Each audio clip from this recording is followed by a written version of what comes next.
Buddy Nerdigans? This is the one and only Packer Girl 89 of Nerdigans Inc. And right here is my widow Baba Kitty Seno Asagiri. And today's Manga Nerdigan live reaction video is going to be for Four Nights of the Apocalypse chapter 135. But before we get into this recap and live reaction, we are at war with the algorithm of chaos. And it is slowly but surely killing my channel and probably taking it to Camelot at this point. And in order to defeat YouTube's algorithm of chaos, please hit that like, share, and subscribe buttons. And because of course this channel, let alone this video, are not sponsored. If you love what we're doing and want to help keep me, Widow Chaos Demon Kitty here, and this operation alive and kicking, so we can keep bringing you more anime and manga content, whether it be news, analysis, or live reactions like this one. Feel free to hit up our Cash App and PayPal. Links are in the description box below. So, we have had a run-in with Pelagard. I'm hoping that this right here means that Pelagard is finally going to turn. Please, for the love of God, Nakaba, you have teased me for so long that Pelagard is going to fucking turn. Just let it happen already. Right, Kitty? Right, Kitty? Kitty don't know what I'm talking about. He's just a kitty. Anyways, let's get to this chapter, see what's in store for us today. Ooh, so we got Pelagard's doggo in the background, and we got Pelagard's arm coming up. What is this? There's a shoe. And this chapter is titled The Conversation. Kitty, you have conversations. He does. This cat is smart. He's very talkative too. He knows. He meows. He meows a lot. You guys have seen him meow. If you've been following me long enough, you know. He's a very smart cat. Smart ass cat too.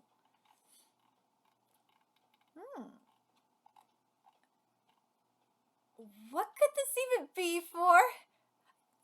Galthin! Yes, and for those of you that don't know, Galthin has made his debut in the Four Nights of the Apocalypse anime. I've seen the previews and the clips. And no, he does not look as badass and adorable in the anime as he does in the manga. I'm very sorry. I am very sorry, Nakaba, that they just can't capture your effortless and light art, beautiful art in anime form. I don't know why. It is. It sucks. It really fucking sucks. Anyways. It's gotta be a trap, right? Asking to have dinner with us. Asking to have dinner with us? That's insane. Wow. Oh, fucking Calder. You think he'll try to poison us? Oh, Lord. Oh, God. Oh, Lord. You think he'll try to poison us? Nice acidity, full-bodied, very good wine. It is? I love Dice. Dice, are right? If you like it, then how will you like? Oh, his family. Let me introduce my family. Go on now, say hello. Whoa, Pelagard got a family. Oh no, this is gonna be sad, huh? My name is Fiona. I hear you're holy knights like my husband. And no, not the son being Dick. And this is Dick, our son. Hi. Oh, that explains a lot in terms of Percival, though. Yeah, Papa Pelagard sees Percival as his son. Oh, we already kind of knew that, but yeah. Percival reminds Pelagard of his son. Oh. Hi. Yes, hello. Hey, but imagine running into a legendary hero in this world. It's an honor goat sin of blessed I am. You could keep quiet, please. Oh, are you sure about that? Not bad. Okay, then go ahead. I love this manga. I'm Pelagard of the Four Evils, the Black Knight in King Arthur's service. Dude, I freaking love Pelagard. That was so sick. That was so awesome. Hold on, I'm gonna go back to this real quick. my god. But imagine running into a legendary hero in this world. It's an honor, Ghost of Lust. I am. Oh, you can get quiet, please. Calvin launches an attack. And Pelgar, my boy Pelgar, rebounds it. Off his wide. He's just chilling. He's got. Alright, let me use my hexacam for this. Wait, I have a fresh can right here. Because I'm thirsty anyway. He has his cup. Like this.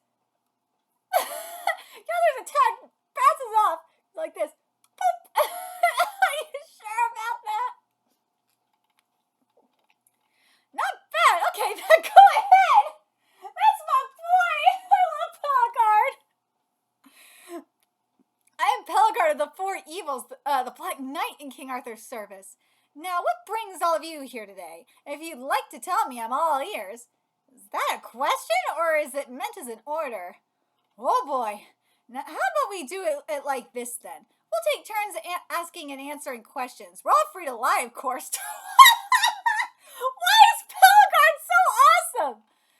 Now, as for me, I'm going to be completely open and honest, mind you. You've got a specialist in controlling people's minds, and by this point, Anne, you're well known in Camelot for your magical prowess. You can't lie in front of Anne. Nah. Should we perhaps leave you alone, dear? Yeah, could you bring a few more bottles of wine? Alright, enjoy your dinner then. Let's go, Mom. Okay. If that's your offer then, I'll go first. Tell me, what's behind all the strange things happening in Camelot? Like, why are people who were once dead now alive and well in this world? Hey, whoa, should we even call them the same person at all? We saw a report that the moment a reborn person is taken back to Britannia, they simply disappear like they were made wholly of smoke. My answer is that they are neither the real thing nor mere mirage. Call it an illusion based on reality, perhaps? Camelot holds the power to manifest people's strongest wishes. Ooh! That...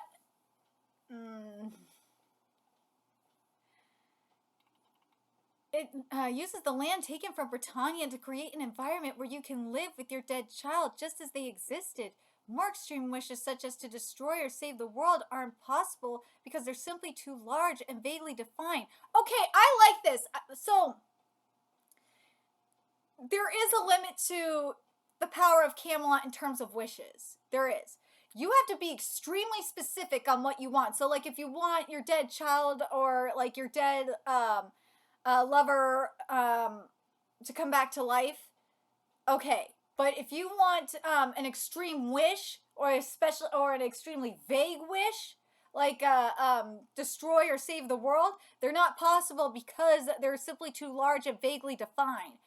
I like that there is a limit to Camelot's power, especially since there's an equivalent exchange situation because it uses the land taken from Britannia to create an environment where you can live with your dead loved ones, just as they existed. But anyways, however, things created here in Camelot can retain their form forever, never withering away, which is kind of what we did kind of see something like this in Jagan, with oh my god, what's his name? Oh my god, this is gonna bother the hell out of me. It's very much like Noman's power in Jagan, which I covered from start to finish, where with Noman's ability, he could bring back someone from the dead, but they will never age. They will only remain. They will stay in the form they were when they died. There we go. But there's a limitation, and I like that we have that here. And I understand why, too. It's because, and it obviously, in the case of them, like, disappearing after, leaving Camelot, it's because, that you asked for this world. They are only allowed to exist in this specific realm. And, well, that's where Jericho is, too. She's in a specific realm. But let me read this from start to finish here. let's see. Camelot holds the power to manifest people's strongest wishes. It uses the land taken from Britannia to create an environment where you can live with your dead child just as they existed. More extreme wishes, such as to destroy or save the world, are impossible because they are simply too large and vaguely defined. However, things created here in Camelot can retain their form forever, never withering away. As you say, though, if they set foot outside of Camelot, there's no saving them. That's how this world works. Hey, he's still talking. Sorry, excuse us. I suddenly feel sick to my stomach. Come on, let's go. Big bro. Are those two with you as well? No, he just wanted to bring his sister back to Britannia from here. And you're lending a hand, eh? You know, the more people you bring out of this world like that, the smaller our source are for wishes, the more land we lose, and the worse King Arthur's mood gets. Hold on a second.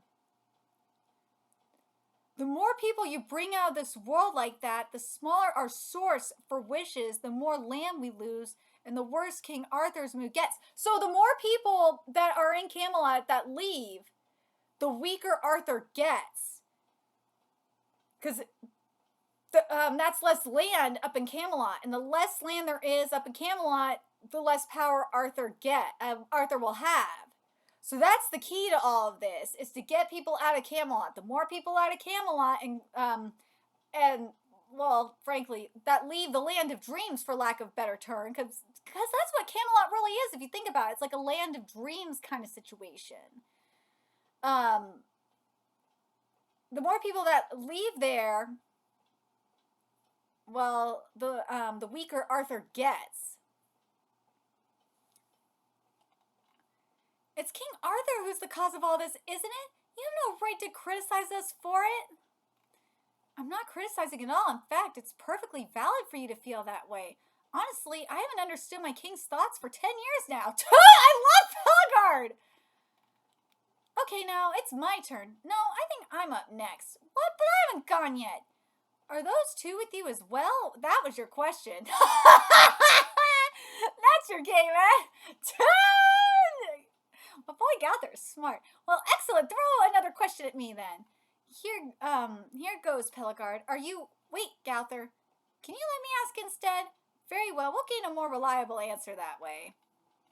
Pelagard, are you... Yeah! Here we go. Are you our enemy or our ally? Because I sense no hostility, no murderous intent from you at all. Oh, I see. Well then, how about I answer you like this? I'm your ally, yes, but I'm also your enemy. Yes! He's a double agent! I fucking knew it! Percival said it too, didn't he?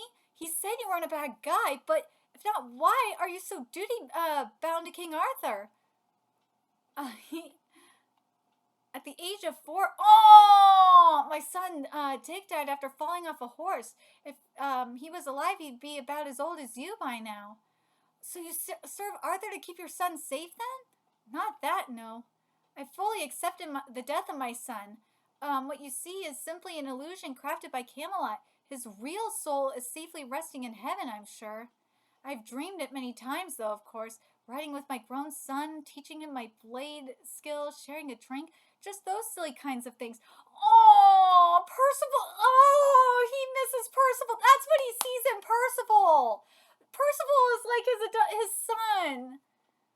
Oh. Oh. But if you're that over it, then who even wants to have your son there? Who else could it be? It's Fiona. Oh, my wife wished she could spend an eternity with our son. He truly means everything to her, an irreplaceable treasure. I know well enough that this world's a big mistake, but do you want me to take him away from my wife? I just can't do that. Oh, poor Pelagard. I feel so bad for him. He's stuck in the middle of this. Because he's moved on. He knows. He knows that and has accepted it. But something I'm wondering, though, is if he brought Percival, if Percival came into Fiona's life, if it would be different, if she would be able to move on, if Percival came into her life. Because Percival doesn't really have parents. No. And he needs someone. He needs a family. Well, you know what I mean. He needs a father and a mother. That's why he chose to leave this world in the first place, because he felt that, he didn't have a place to belong. But, if he knew that he had like Pelagard and Fiona as like a place to return home to, I think it might be different. I think Fiona might be willing to leave, because then she has an I know it's fucked up to think that way, but she might be able to move forward, if that makes sense. Big bro, why aren't you saying anything? Does your tummy hurt? No, it's fine. It's nothing at all. So why are you crying? It's not your fault at all. No, it's all mine. It was just so hard to lose you. So sad I couldn't believe it. So when I heard about Camelot, I ignored Mom's pleas and left home. I'm sure Mom wishes I could take you back. I know how happy she would be, or that's what I decided. But I was wrong. I was the only one obsessing over you. So much so that I left our worried mother all alone for it. Big bro, I'm sorry. I'm sure you're up in heaven right now smiling at me. So it's time to... Ooh, she left. Haven't any of you ever wished for it in your life? The return of a beloved friend? That's my question. Will you answer for me? Oh, Percival. Of course, I understand this. I do. And before I continue with this, I like that. I really want to point this out in regards to Pelagard before I forget. Pelagard, I love that Pelagard acknowledges that he knows his son isn't there. He knows his son has moved on.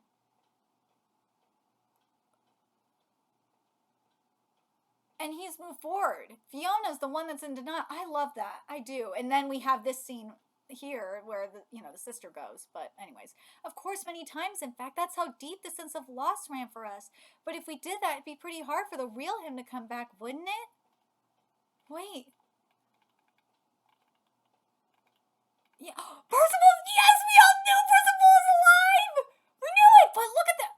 Percival is alive, but unlike, and this is very interesting and worth noting, Percival is alive, but his body has gotten older. His body has aged. His hair is longer. But I said Pelagard was going to play a fucking role in this. I knew it! Knew Pelagard was going to play a role in this. So now the question is where is Percival? Where is he? I think, I'm telling you, Lancelot is the one that's bringing Percival back.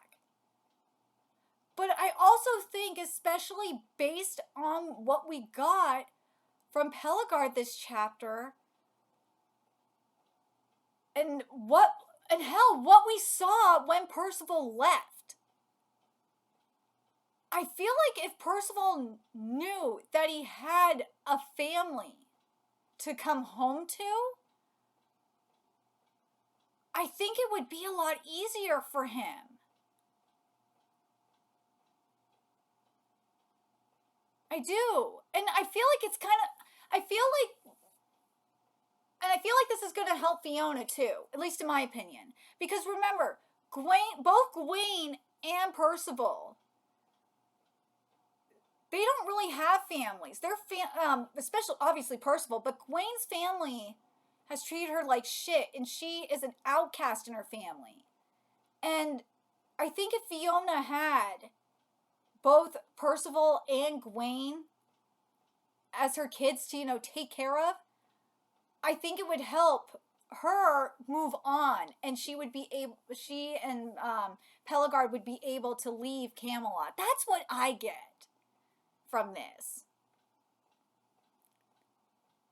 But I'm very curious what you guys think, because this is a similar, think about this. This is kind of a similar situation to Ironside here. But Pelagard, and again, this is yin. I'm telling you, fucking manga Illuminati is the yin motif.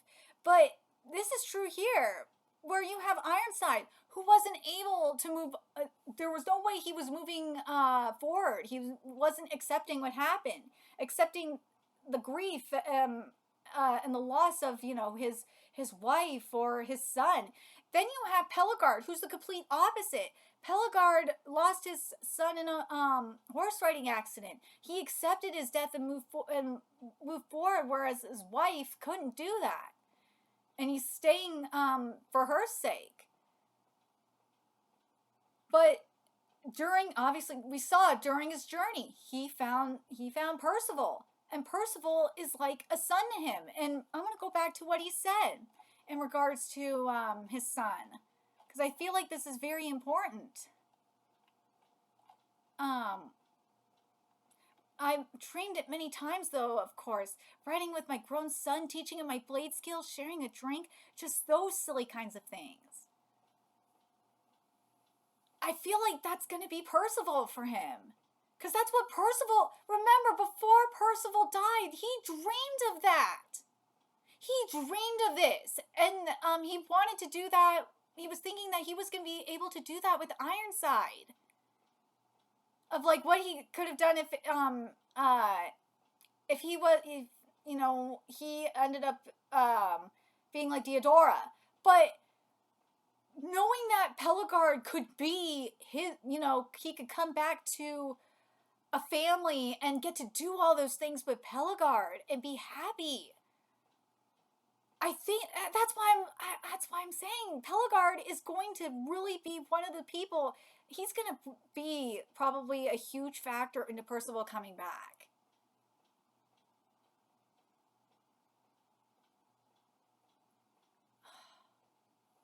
Papa Pelagard is going to save Percival. He is. Him and obviously Lancelot's going to be one of the key factors, sure. But I think it's going to ultimately be Pelagard. I think Pelagard's going to be that final piece. And obviously, as I said, Percival coming back and will ultimately be what, you know, gets Fiona out of there too, because they will have, you know, she will have a son to replace. I know it's fucked up to say that, you know, their dead son, but it will bring her back to reality and be like, look, you're not going to be alone. You have someone else here that needs you. We can be a family. You won't be alone anymore. And then as I said, there's Gawain too. Gawain's dealing with her family shit, and she remember what, you know what, now I'm thinking about, remember what happened when we first met Gawain, and Pelagard was disciplining her, like Papa Pelagard was disciplining her. I feel like back then kind of foreshadowed that at some point Pelagard was going to take her in as a daughter too. I really honestly believe that Pelagard is going to take not only Percival in as a son, but also Gawain in as a daughter. I'm telling you, that's going to be it. But God, this here, man, just this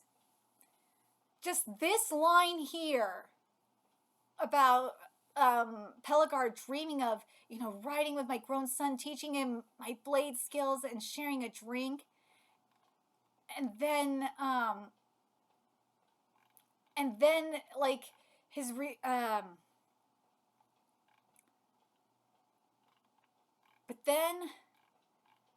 but then there's the mention of Percival.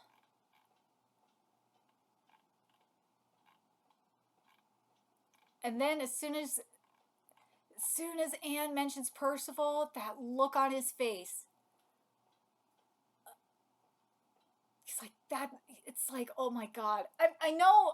Again, I know that. I know what Pelagard said about their son being irreplaceable, but God, I'm telling you, Percival and probably Gawain too are going to be the ones that save his wife, save Fiona. But oh, that face face! Oh, Papa Pellegard! Oh, I swear to God, Papa Pellegard! I mean, let's be real. This was foreshadowed from the very beginning when he was fighting with Percival, when they first met. This has all been built up to this moment.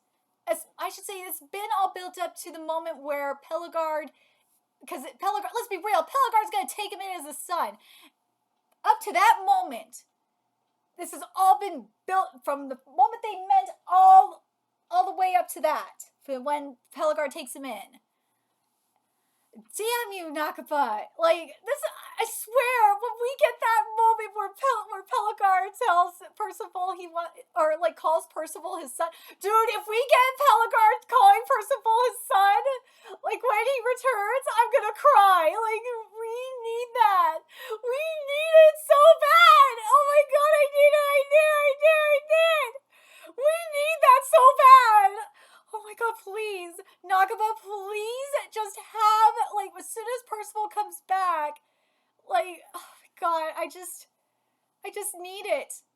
I feel like part of it is gonna be where Pellegard calls out to Percival and and says that he has a home, and that he's wanted, and that he has, well, obviously he knows he's wanted by friends and all that, but that, he has a father right there. Like, something! Just give me that! Papa Pellegard, we stand you! We stand Papa Pellegard! I'm telling you, he's gonna adopt Gawain and Percival. I am calling this. Let me know your thoughts in the comment section below, what you guys think. And remember to like, comment, share, and subscribe to Nerdigans Inc. Love what we're doing and want to help keep this operation alive and kicking so we can keep bringing you more, for Knights of the Apocalypse content. You guys can do that. Donate to our Cash App, PayPal, Patreon. Purchase something off our Amazon wishlist. All that's in the description box below. Also, make sure you follow us on Twitter, Twitch, Discord, friend us on PlayStation Network. That's in the description box below as well. Till next time, Nerdigans, I will be seeing you later. Bye.